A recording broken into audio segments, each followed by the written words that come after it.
ಪ್ರಿಯ ಬಂಧುಗಳೇ, ಎಲ್ಲರಿಗೂ ನಮಸ್ಕಾರ.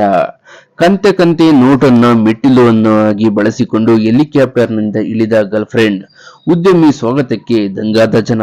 ಏನಿದು ಕತೆ? ಇದನ್ನ ನೋಡೋಣ ಬನ್ನಿ.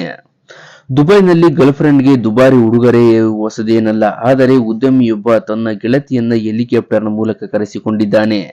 ಇಷ್ಟೇ ಅಲ್ಲ, ಆಕೆ ಹೆಲಿಕಾಪ್ಟರ್ನಿಂದ ಇಳಿದು ಮನೆಗೆ ಆಗಮಿಸಲು ಕಂತೆ ಕಂತೆ ನೋಟಿನ ಮೆಟ್ಟಿಲು ಮಾಡಿದ್ದಾನೆ.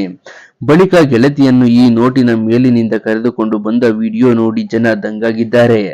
ಸಾವಿರಾರು ಕೋಟಿ ರೂಪಾಯಿ ನೋಟಿನ ಮೇಲಿಂದ ಗೆಳತಿ ನಡೆದುಕೊಂಡು ಬಂದಿದ್ದಾಳೆ. ಈ ಉದ್ಯಮಿ ಐಷಾರಾಮಿತನಕ್ಕೆ ಜನ ದಂಗಾಗಿದ್ದಾರೆ. ಬಿಲಿಯನರ್ ಆಗಿರುವ ದುಬೈ ಉದ್ಯಮಿ ಸರ್ಗಿ ಕೊಸೆಂಕೋ ತನ್ನ ಗೆಳತಿಗಾಗಿ ಈ ನೋಟಿನ ಸ್ವಾಗತ ನೀಡಿದ್ದಾನೆ.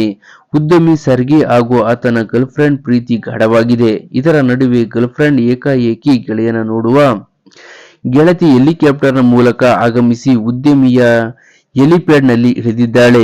ಇತ್ತ ಆಕೆಯನ್ನು ಸ್ವಾಗತಿಸಲು ಖುದ್ದು ಹೆಲಿಕಾಪ್ಟರ್ನ ಬಳಿ ತೆರಳಿದ ಉದ್ಯಮಿ ಸರ್ಗಿ ಮತ್ತೊಂದು ಅಚ್ಚರಿ ನೀಡಿದ್ದಾನೆ.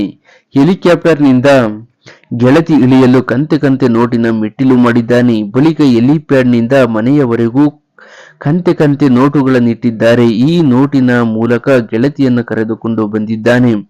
ಗೆಳತಿಯನ್ನು ಹೆಲಿಕಾಪ್ಟರ್ನಿಂದ ಕೈ ಹಿಡಿದು ನೋಟಿನ ಮೂಲಕ ಕರೆತಂದ ಈ ವಿಡಿಯೋ ವೈರಲ್ ಆಗಿದೆ. ಇತ್ತ ಗೆಳತಿ ರಾಣಿಯಂತೆ ನೋಟಿನ ಮೂಲಕ ನಡೆದು ಬಂದಿದ್ದಾಳೆ. ಈ ವಿಡಿಯೋ ನೋಡಿದ ಜನ ಕಂತೆ ಕಂತೆ ನೋಟು ಬೇಡ, ಪಕ್ಕದಲ್ಲಿ ಹರಡಿರುವ ನೋಟು ಸಾಕು, ಜೀವನ ಕಟ್ಟಿಕೊಳ್ಳುತ್ತೇವೆ ಎಂದು ಕಮೆಂಟ್ ಮಾಡಿದ್ದಾರೆ. ಮತ್ತೆ ಕೆಲವರು ಗೆಳತಿಯ ಅದೃಷ್ಟ, ಕೇವಲ ಭೇಟಿಗಾಗಿ ಇಷ್ಟು ದುಡ್ಡು ಚೆಲ್ಲಿದ್ದಾರೆ, ಇನ್ನು ಎಂಗೇಜ್ಮೆಂಟ್ ಮದುವೆ ನೋಡಲು 2 ಕಣ್ಣು ಸಾಲದು ಎಂದು ಕಮೆಂಟ್ ಮಾಡಿದ್ದಾರೆ. ಒಂದು ವೇಳೆ ಕೆಲವರು ಈಗಿನ ಕಾಲದಲ್ಲಿ ಕಣ್ಮುಚ್ಚಿ ನಂಬಲು ಸಾಧ್ಯವಿಲ್ಲ, ನೋಟಿನ ಕಂತೆ ಅಥವಾ ಕಾಗದದ ಕಂತೆ ಎಂದು ಪ್ರಶ್ನಿಸಿದ್ದಾರೆ. ಏನಕ್ಕೂ ಗೆಳತಿ ಎಚ್ಚರ ವಹಿಸುವುದು ಒಳಿತು ಎಂದು ಸಲಹೆಯನ್ನ ನೀಡಿದ್ದಾರೆ. ಪ್ರಿಯ ಬಂಧುಗಳೇ, ದುಡ್ಡನ್ನ ಕೂಡ ಲಕ್ಷ್ಮಿ ಎಂದು ಕೂಡ ಕರೆಯುತ್ತಾರೆ. ಆದರೆ ದುಡ್ಡು ಕೆಳಗೆ ಬಿದ್ದರೆ, ಕಾಲಿನಲ್ಲಿ ಮುಟ್ಟಿದರೆ ಅದನ್ನು ಮುಟ್ಟಿ ಸಣ್ಣ ಮಾಡಿಕೊಳ್ಳುತ್ತಾರೆ. ಆದರೆ ದುಡ್ಡು ಇರುವರು ದುಡ್ಡಿನ ಮೇಲೆಯೇ ಕೂಡ ನಡೆದುಕೊಂಡು ಬರುತ್ತಾರೆ. ನಿಮ್ಮ ಅನಿಸಿಕೆಯನ್ನ ಕಮೆಂಟ್ನಲ್ಲಿ ತಿಳಿಸಿ. ಥ್ಯಾಂಕ್ ಯು, ಧನ್ಯವಾದಗಳು.